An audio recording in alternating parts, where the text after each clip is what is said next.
ನಮ್ಮ ಫ್ರೆಂಡ್ಸ್ಗೆ ನೊಣಗಳು ಕುತ್ಕೊಂಡು ಗಾಯ ಮಾಡಿದಾವೆ. ಮತ್ತೆ ಆ ನೊಣ ಮಾಡಿರೋ ಗಾಯದ ಮೇಲೆ ಮತ್ತೆ ನೊಣ ಕುಕ್ಕೋಬಾರ್ದು ಅಂತ ಈ ಆಯಿಲ್ಮೆಂಟ್ ಕೂಡ ಬಳಿತಾ ಇದೆ ನನ್ನ ಫ್ರೆಂಡು. ಈ ಆಯಿಲ್ಮೆಂಟ್ ಬಳಿಯೋದ್ರಿಂದ ಆ ಗಾಯದ ಮೇಲೆ ನೊಣ ಕುತ್ಕೊಳ್ಳಲ್ಲ, ಅದರಿಂದ ಗಾಯ ಬೇಗ ವಾಸಿ ಆಗುತ್ತೆ. ಅಲ್ಲಿಂದ ಮೇಕೋಕ್ ಹೋಗ್ತಾ ಇದ್ರೆ ನಮ್ಮ ಮಾಸು ಕುರಿ ಮರಿ ಎತ್ಕೊಂಡು ಹೋಗ್ತಾ ಇದ್ದ. ಯಾವಾಗ ಇದ್ದಿದ್ದ? ಇನ್ನೂ ಒಂದು ಅರ್ಧ ಗಂಟೆ ಆಯ್ತು ಅಷ್ಟೇ. ಇದು ಅಮ್ಮನ ಸತ್ತಾಕಿಲ್ಲ ಪಾಪ ಮರಿ.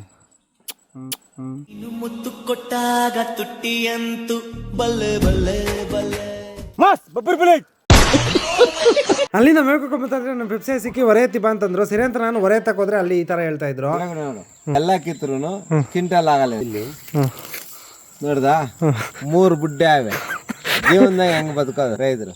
ಇದು ಬರೋ ಹೊತ್ತಿಗೆ ನನ್ನ ಮಕ್ಕಳು ಮೊಮ್ಮಕ್ಕಳು ಎಲ್ಲಾರ ಮಕ್ಕಳಾಗೋತಾರೆ. ಮತ್ತೆ ಇಂಥ ಬೆಳೆ ಬೆಳೆದ್ರೆ ಹೆಂಗಪ್ಪ ನಾವು? ಯಾವಾಗ ಎದ್ದೋಳದ್ ಯಾವಾಗ, ಕಾಯ್ದೆ ಯಾವಾಗ, ನಾವು ನೋಡೋದು ಯಾವಾಗ, ಮಾರೋದು ಯಾವಾಗ? ಇದು ಅಡಿಕೆ ಗಿಡ. ಅವ್ರೆ ಇದು ಕ್ವಿಂಟಾಲ್ಗೆ 14,000 ಆಯ್ತಂತೆ. 14,000 ಆಯ್ತಪ್ಪ. ಇದು ಬರೋ ಹೊತ್ತಿಗೆ ನಾವು ಹೊರ್ಗೋಗಿತ್ತು 3 ರೂಪಾಯಿ ಕೆಜಿ ಆಯ್ತು.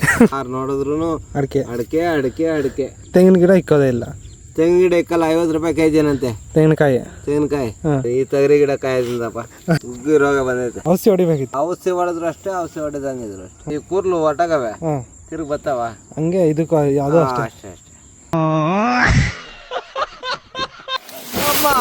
ಈ ಕಷ್ಟ ನಮ್ಗೆ. ಮದುವೆ ಮಾಡ್ಕೊಂಡಂಗಿದ್ರೆ ನೆಮ್ಮದಿ ಜೀವನ.